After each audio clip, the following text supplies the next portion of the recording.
And now, Lifestyles Unlimited presents the Real Estate Investor Radio Show.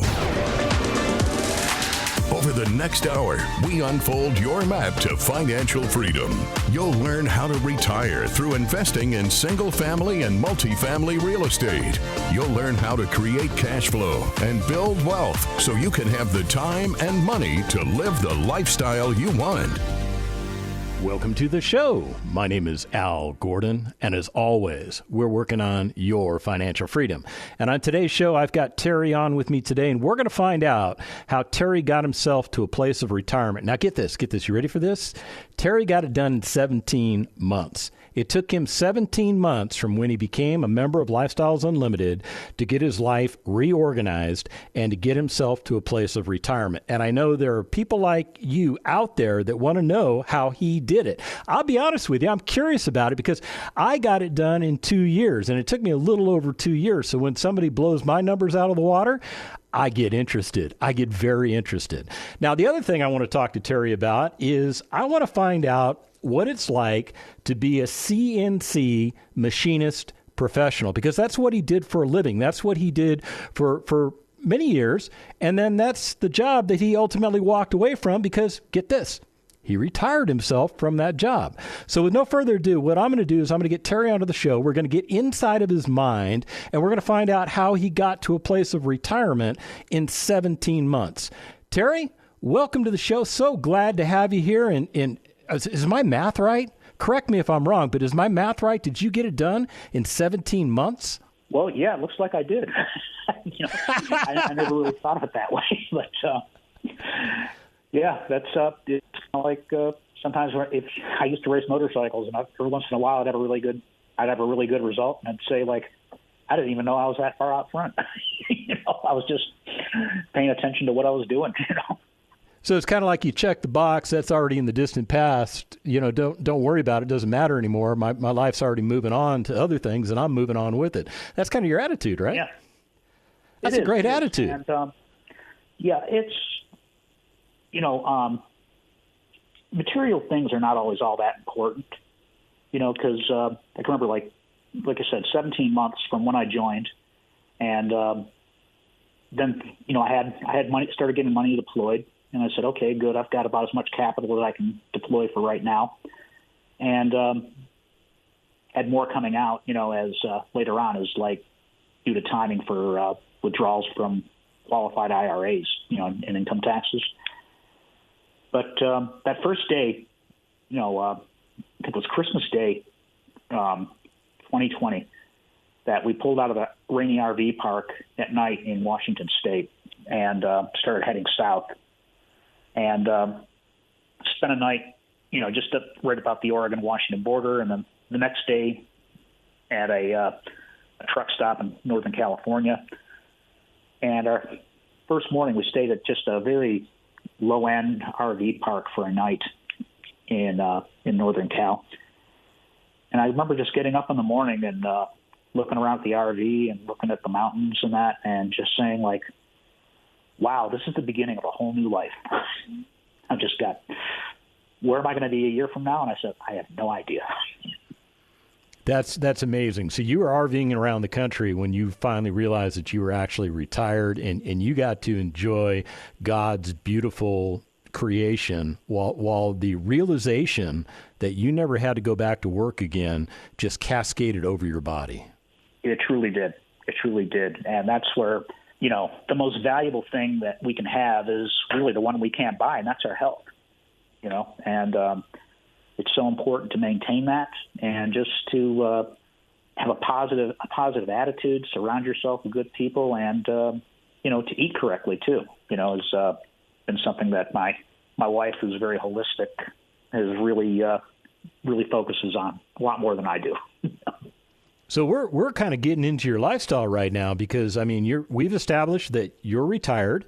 There are certain things in your retired life that you hold dear, like your health. I'm guessing another one is time. You got 100% of your time back. So what do you do with all that available time, Terry? Oh, well, a typical day is, I get up, I take the dog out, do a series of calisthenics to get ready in the morning, Then I go out and exercise the dog, and then I might decide, well, what am I going to do today? Am I going to, I might go in the winter. A lot of times I go skiing, and I like to ski on the weekdays when there's not as much traffic on the hill. And other times I get out and I just ride my motorcycle around the mountains and that, and try to, look for unpaved roads to explore and that.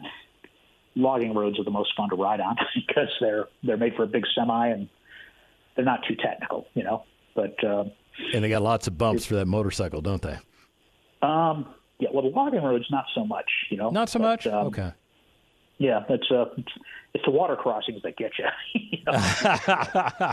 So, are you riding like a touring bike, or are you riding like an off-road bike? What kind of bike do you have? It's a little dual sport, about a 400cc 4-stroke engine. It's good for me because I'm only 5'6" with a 30-inch inseam, and these new motorcycles are so tall that the bigger ones are just like they're difficult for me to ride. I was going to talk to you about your career as a CNC machinist. So, are you okay with getting into that? I'm kind of curious what that is all about. I mean, what do you do as a CNC machinist? Oh, sure. I can tell you. What you do is you take a solid piece of metal and you cut it to specific dimensions that would be on a computer model or a blueprint and that. And so I was lucky that I was able to get into some very good positions, and I was able to operate the machine, program it, set it up, and run it. That sounds kind of easy. I'm thinking it's more complex than just plugging a couple things in the computer and just turn it loose on a piece of metal. Yeah, but when I start talking about that, I tend to bore people. I just say, "Oh, you're saving us." Oh, no, I appreciate that. I totally appreciate that. Yeah. Well, let me ask you about what is the stress level like? And I like to ask this of my various guests, because especially when I find a career that I don't know much about, and I don't know what the stress level of being a CNC machinist might be. I mean, I would think that if you're cutting a big piece of metal that you get like 93% of the way done and you get the oops thing. Don't you ultimately have to scrap that thing and start again? So there's a big cost waste there? That can happen. Yeah. And there's a stress level to it. Like, I worked a lot of different places, and like one place I worked, we made servo actuators for missiles and satellites. So there might be a fin or a rocket motor that needs to shift and move in a specific direction very precisely. So there's a computer telling it where to go, and then there's the rocket motor, but there's a machine in between the computer and the rocket motor. My job was to make the components for that servo actuator, the machine between the computer and the rocket motor. So I'm thinking your tolerance levels are like nil. I mean, everything's got to be perfect. Oh, yeah, especially for something where you're making a device that maybe a fighter pilot is going to breathe through, or an astronaut breathe through. The place where I apprenticed in around Buffalo, New York, the guys that trained me, they made the regulator that Neil Armstrong was breathing through when he walked on the moon. Oh, that's pretty cool. Oh yeah. And do you want to just hear quickly about my career, the elevator version of it? Yeah. I'm real curious how that actually works. Yeah. I went to a vocational high school and had a teacher that was like truly brilliant, and I didn't really realize just how brilliant. Still, I was long graduated. Worked at this aerospace company for about 17 years. Then in a mad dash just before I hit 40, I left the country, went to Australia for a couple of years, and I worked for a movie camera company, and I made components for movie cameras. And, taking apart a movie camera and making, cutting into the body of that camera there's a bit of pressure on that because, that camera offers tremendous potential as to how much money it can make for the company. Got fed up with Australia, decided to come back to the States, settled in the Seattle area, ultimately ended up working for Boeing. And the last job I did at Boeing was I made the tools that Boeing used to make the airplanes with. Okay, so let's be very clear here. You're not some guy that bought a CNC machine off the internet and installed it in his garage and is making spare parts for his buddy's cars. You're working on some pretty highly classified, very important material that if you do it wrong, people's lives are at risk. I mean, that's pretty clear as to what you were doing. That is what I was doing. I did have a full CNC machine shop in my garage at one point, but that's another story. I totally didn't know that, folks. I did not know that he had a CNC in his garage. I was just totally making that up, and lo and behold, it's true. So Terry, what were you making in your garage? Now I'm curious about that. I made a Tesla turbine. I don't know if you ever heard of that. No. It was Nikola Tesla. He invented alternating current, but he had I was kind of fascinated with one of the inventions he had, and so I started working on one of those and it's just a bladeless turbine and that. And I also just what would happen, I was starting to develop the business a bit in that usually what would happen, somebody would pull on my driveway and somebody said, a friend of mine recommended you. They said, I've been to 3 guys and they all told me this can't be done. And they said you could make anything. So I said, challenge accepted, huh? Yeah. I mean, the only guy I turned away was a guy that just showed up. He wanted a component made. And I said, well, I could start making that for you, but I said, I don't have a 4th axis on my mill. It doesn't matter what that means. But I said, but I'd have to charge you so much. And by the time I got done, it'd be one day after you could have bought the part at the local car parts store. So, no, I'm not going to do it. So let me surmise your entire career. You are brilliant at what you do. I mean, that's everything I just took out of everything you said. You're the go-to guy. You're the guy that Boeing went to. You're the guy that guy that was looking for a car part went to. You're a brilliant man at doing machinery fabrication. But here's the thing. What about the retirement piece? Why Lifestyles Unlimited? Why did you step away from doing CNC machining and start messing around with real estate? Oh, well, I've got a bit of what we call a talk radio dependence, that I love listening to talk radio. And I was driving home from Boeing down Highway 18. And anyway, I started listening to Dell's show, and I was kind of mixed about it at first. And then I started hearing the numbers and that. And I was, I'm a numbers guy. I mean, I can do trigonometry with ease and that. And, I just said, gosh, this is making so much sense. I really got to check into it. And I heard about a seminar in Seattle on the radio, and I went and I joined. I signed up as a passive investor that Sunday. So what was going on in your life that made you want to do that? Well, it was just a matter of I didn't want to work forever. The initial plan was I said, it looks like I'm going to have to work until I'm 70, and then I'll max out Social Security. And I said, whatever lifestyle I can afford, that's what I'll have to do. And I said, I might end up buying a single wide in a trailer park, somewhere in an obscure part of the country where the real estate values are low and it'll be paid for, And joining Lifestyles Unlimited, it's really made it so much different that right now I'm living in a house. I'm looking out my window at a mountain, and I'm 10 minutes from just an Olympic-class ski resort where they held the 2002 Olympics and the giant slalom event. That's where I go skiing in the morning. Man, check it out. Now he's bragging. And I'm just picking on you, Terry, because actually I can do the same thing, except I don't live next to a ski resort. We come back from the break. More from Terry. Stick around. Got questions? Call Lifestyles Unlimited at 855-497-4335. The Real Estate Investor Radio Show continues next. There is a dream killer here somewhere today. You're going to run into somebody that's going to tell you this stuff doesn't work. Like Vinette said, it's a scam. This is probably a multi-level marketing program. Somebody is going to tell you it doesn't work because you're the wrong race, the wrong age, the wrong sex, the wrong sexual preference, the something or other. And this is all set up so rich people can be successful and all you poor people can't. And if you believe that, they've won. But if you don't, you win. Don't believe the dream killers. Start winning today with the Lifestyles Unlimited free workshop. Get the knowledge you need to replace your income in 2 to 5 years, and then find out how to take action. Register for the free online workshop at lifestylesunlimitedworkshop.com. Creating the lifestyle you've always wanted.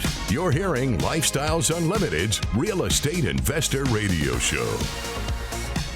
Welcome back to the second half of the Lifestyles Unlimited Real Estate Investor Radio Show. My name is Al Gordon. I'm joined by Terry, and together we are working on your financial freedom.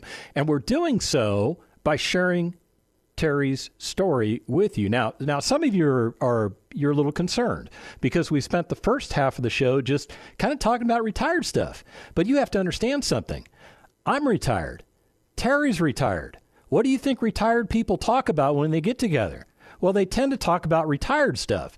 But of course, I'm doing this radio show, so I'm supposed to bring in the real estate aspect. So before we bring in the real estate aspect, Terry, is there anybody at the Boeing organization that you'd like to give a shout out to? Oh yeah, just like you mentioned, you said I was like really at the top of my game. And I guess I was, but I was surrounded by just an incredible crew of people. And when you think about the airplanes that we fly, that in the time we've been on this radio show, there's probably been 1,000 takeoffs and landings that have happened, and we just expect that. We take it for granted that airplanes do that, and they have this long life in that. And there's so many wonderful people that work at these companies, and just seeing to it that we have this great standard of living that just, you get in your car and you can get 200,000 miles out of it, and that America has the best quality control in the world. I mean, we wrote the book. Yeah, I'd agree with you 100%. After spending 27 years in the United States Army and working with a lot of that tech that guys like you helped design, yeah, there is a lot of quality control because, trust me, a lot of that stuff could have blown up in my hands, and it didn't. It did exactly what it was supposed to do. So I agree with you 100%. I mean, I think America leads the world in a lot of areas, and that's one that we definitely lead the world in. Oh, you were Army, so you know about the Hellfire missile, of course. Oh, I do. I do know about that little bad boy. Are you going to tell a little story about it? I made the components for the first ones for the guidance system back in the 70s. I was involved. Now, I will tell you that in the 70s, I was still basically in junior high and high school. Now, I'm not trying to date you, Terry. I know that sounded rude. That sounded rude and crass, and I didn't mean to go there. Oh, no. I didn't get into the Army until 86, but we had the Hellfire missiles. Here's the thing. They wouldn't let me play with them. Yeah, I remember seeing the movies about what it did, and that was just so incredible in the late 1970s that I said, man, this is like science fiction. I said, they've got this missile goes up, acquires the laser dot on the target, and hits it within like a 3-inch radius. I'm just like, oh, yeah. my God. Yeah, and you got to see the stuff we got now. It makes that stuff like antiques because they are antiques. Oh, yes. So Terry, you're working at Boeing. You become a member of Lifestyles Unlimited. What next? What did you do? What did Lifestyles Unlimited do for you that changed the trajectory of your life? Oh, okay. Well, right after I joined, and I had like about an hour-long conversation with my passive mentor, Terry Gilbert, and I realized, I said, I've got a lot of education in front of me. And so I had to spend quite a few hours, sitting on my laptop, taking the courses and that, and just learning how to recognize these investments and understand it and that. And that took some time. But after a few months, then I started building up my getting on the distribution list for the leads and that. And there seemed to be this time where I just said, like, am I ever going to get in a deal? Because I was building up the list, and I'm just like waiting for a deal I could get into. When I went to the events, people told me, said, Terry, don't worry. And pretty soon you're going to have more deals available than you have money. Trust me. And, yeah, that's what happened to me. That's exactly what happened. I got the same advice too because I had the same experience.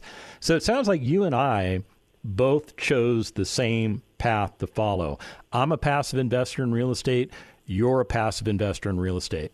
Why did you choose the passive investing? Now, I guess I ought to clarify for the audience. You and I, as passive investors, we don't go out and buy the real estate ourselves and own it and operate it all by ourselves. What we do is we invest with other Lifestyles Unlimited members that go out and do all that heavy lifting. And then our job is to go to the mailbox and get checks every quarter. Right, Terry? That's really what I wanted to do. And I suppose if I were 10 or 15 years younger, I considered doing, single family rentals and that. But at this stage of the game at 67, I really want to get out there and just really, play and enjoy myself while I still can and that, because I don't know if I mentioned like the Mid-Atlantic BDR that I just wrote a few months ago and that. And that was just one incredible experience. And these are routes that are mainly unpaved that tend to go from the south to the north. And the one I just did started at the south border of Virginia and finished at the north border of Pennsylvania. Now, you didn't walk that, did you? No, it was on a motorcycle. Okay. And the hard part was, though, that we had the rain gear on every day. And the first 3 days were just like pelting rain, an absolute downpour and that. And we were lucky we had good equipment, good rain gear, so we were, fairly comfortable in that. But right around the third day, my buddy and I were both saying, I'm really having trouble with my positive attitude here. The suck factor got a little bit heavy for him, huh? Yeah. It's, that just one day got pretty tough because there was no washer or dryer at the motel, and there's no restaurant on site either. So we said, look, before we got these wet clothes, we rode like 15 miles down the road, got a place to eat, and then we got back to the hotel and just like got our clothes hung up and said, well, I hope they're dry by morning. And it got a little better as we went along, but those first 3 days were tough. So how many days was that entire trip? Is that like a week-long event or longer, shorter? It was about 10 days by the time it was all done. Yeah. Wow, that's some serious riding, man. Yeah. It was like just the route on its own is 1,100 miles, but you see every day, like you essentially leave the route and you might go, 10, 20, maybe 30 miles to the hotel you're staying at, and you're making that route back in the morning when you go to pick up route the next day. So it was, we're up at 5 a.m. every morning, and you put your riding gear on, strap your luggage back on, your soft luggage back on the bike, eat breakfast at the hotel, and then you're on the road by about 6:30, 7 o'clock every day. So Terry, as you became a member of Lifestyles Unlimited and you went through the education and you changed how you viewed real estate investing and you made the decision to become a passive investor, what was the first deal you got into? Oh, first deal I got into? Let's see. That would be one that's in Houston. I think it's a place called the Victorian.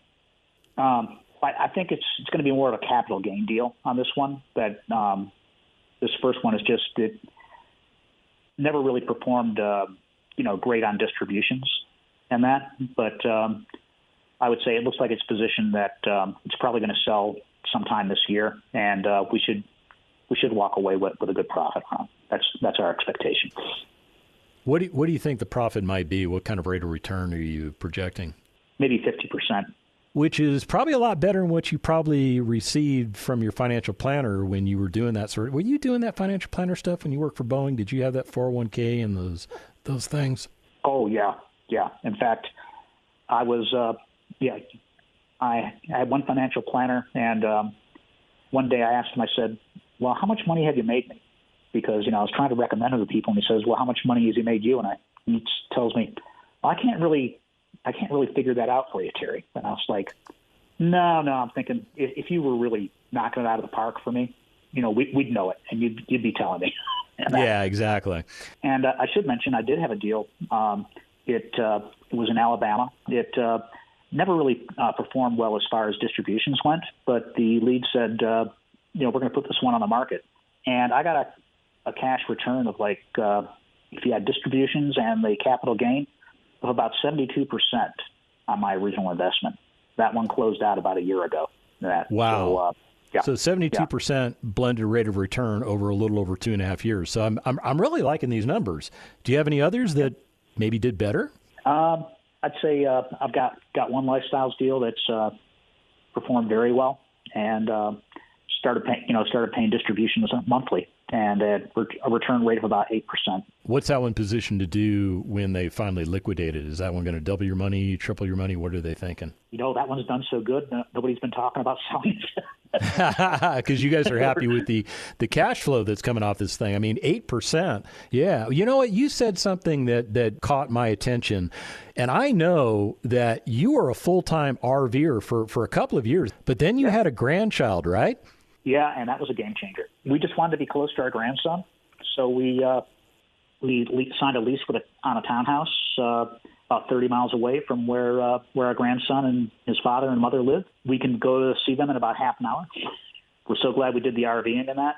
But watching a young life grow like that and being involved is just a very pleasing thing to do. That right there, what I just heard you say is the focus of your retirement. That grandchild is your world, is it not? In many ways, yes. Yes, a lot of the decisions we make are all based on it. And anytime we talk about where we're going to live next, like we talked about moving to a secret little mountain lake. I'm not going to say the name of the place, but it's 10 miles wide, 20 miles long, and it's 6,000 feet of elevation with a little ski area real nearby. And we're saying, we might be able to just rent a townhouse there. Well, there you go. Terry, what you've described on this show is the absolute freedom that comes from passive investing as a real estate investor. Did you know you were making that point? I guess I had it indirectly, and that's where I think of, so many people out there saying, like, if you're on the fence about joining Lifestyles Unlimited, just this lifestyle is available to you if you want it, and you got to have the courage to take it. And there'll be people telling you not to do it, and I would say ignore them. Get out there and have a good time. That's there's so much to offer, so much out there. I agree, Terry. Hey, we're at the end of the show, and I want to thank you for taking time out of your retired life to spend a little time with me and share your retired life with everybody else. If you want to do what Terry's doing, you want to do what I'm doing, go to lifestylesunlimited.com, sign up for a free workshop, and let's get you going. The information and opinions you hear on the Lifestyles Unlimited Real Estate Investor Radio Show are those of the hosts, guests, and callers. The Lifestyles Unlimited Real Estate Investor Radio Show is for entertainment purposes only. Please consult a professional regarding your personal investment needs. Nothing presented constitutes an endorsement, recommendation, offer, or solicitation to buy or sell any product or security.